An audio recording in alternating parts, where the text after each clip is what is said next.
হাওড়া থেকে কাটোয়া লোকাল ট্রেনের তথ্য।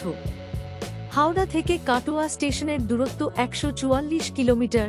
পৌঁছাতে সময় লাগে ৩ ঘন্টা ১০ মিনিট। প্রথম ট্রেনটি ছাড়ে ভোর ৫টা ৩৮ মিনিটে, সকাল ৮টায়, বেলা ১০টায়, দুপুর ১২টা ১০ মিনিটে, দুপুর ২টা ৩০ মিনিটে, বিকাল ৫টা ৫ মিনিটে, সন্ধ্যা ৬টায়, সন্ধ্যা ৭টা ২৫ মিনিটে, রাত ৮টা ৩০ মিনিটে।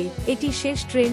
হাওড়া থেকে কাটোয়া স্টেশনের নামগুলি হল Howrah junction, Liluah, Belur, Uttarpara, Hindu motor, Konnagar, Rishra, Serampore, Sheoraphuli junction, Baidyabati, Bhadreswar, Mankundu, Chandannagar, চুঁচুড়া, হুগলি, ব্যান্ডেল জংশন, বাঁশবেড়িয়া, ত্রিবেণী, কুন্তিঘাট, ডুমুরদহ, খামারগাছি, জিরাট, বলাগড়, সোমরা বাজার, বেহুলা, গুপ্তিপাড়া, অম্বিকা কালনা, বাঘনাপাড়া, ধাত্রীগ্রাম, সমুদ্রগড়, কালীনগর, নবদ্বীপ ধাম, বিষ্ণুপ্রিয়া, ভান্ডারতিকুড়ি, পূর্বস্থলী, মেরতলা, ফলেয়া হল্ট, লক্ষ্মীপুর, বেলেরহাট, পাটুলি, অগ্রদ্বীপ, সাহেবতলা, দাঁইহাট, কাটোয়া জংশন।